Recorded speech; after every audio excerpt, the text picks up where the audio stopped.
The sun bathed the rosewood garden in a warm glow as guests mingled beneath flowing white canopies, laughter floating through the air.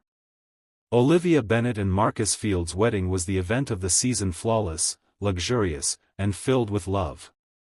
But just beyond the ornate gates, a young boy stood alone. Barefoot, his dark skin coated in dust, and his clothes hanging off his thin frame, he watched the celebration with quiet awe. No one knew where he'd come from, but his eyes held something ancient and deeply human. At first, guests tried to ignore him. A few exchanged glances, murmuring disapproval. Should someone escort him out? One woman whispered. But before anyone acted, the boy stepped forward, crossing into the reception area like he belonged. He approached the DJ booth with hesitant confidence and asked, "Can I say something?" There was a pause. Then, curious, Marcus nodded.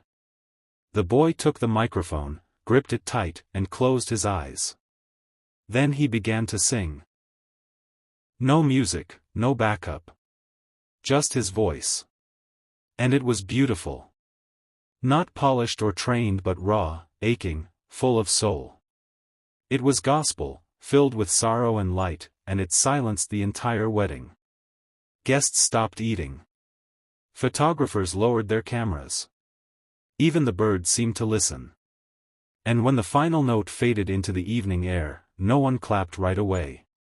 They were too stunned. Then a wave of applause erupted. Olivia stepped forward, eyes glassy. "What's your name?" she asked. The boy looked down. "Micah." After the wedding, no one could stop talking about the barefoot boy with the voice that silenced a crowd. The moment Micah sang, something shifted not just in the air, but in the hearts of everyone who heard him.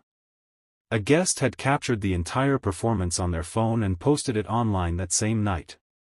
By morning, the video had exploded hundreds of thousands of views, then millions. Comments poured in from around the world. "Who is this child? That voice brought me to tears. This boy is a gift." But as fame began to swirl around him, Micah remained quiet, almost confused by the sudden attention. Olivia and Marcus, still glowing from their wedding, couldn't stop thinking about him. They asked around, but no one knew where he had come from. When they found him sleeping on a bench near the community center the next evening, Olivia brought him a blanket and some food. She sat beside him and said softly, "You don't have to be alone tonight." Micah looked at her, unsure whether to trust, but his hunger and tired eyes spoke for him. That night, he slept in their guest room for the first time. Over breakfast, Marcus asked, "Micah, where are your parents?" He looked down. Gone. A silence fell over the table, not of pity, but of understanding. And that was the moment they knew, Micah wasn't just a guest who had wandered into their wedding, was someone they were meant to find.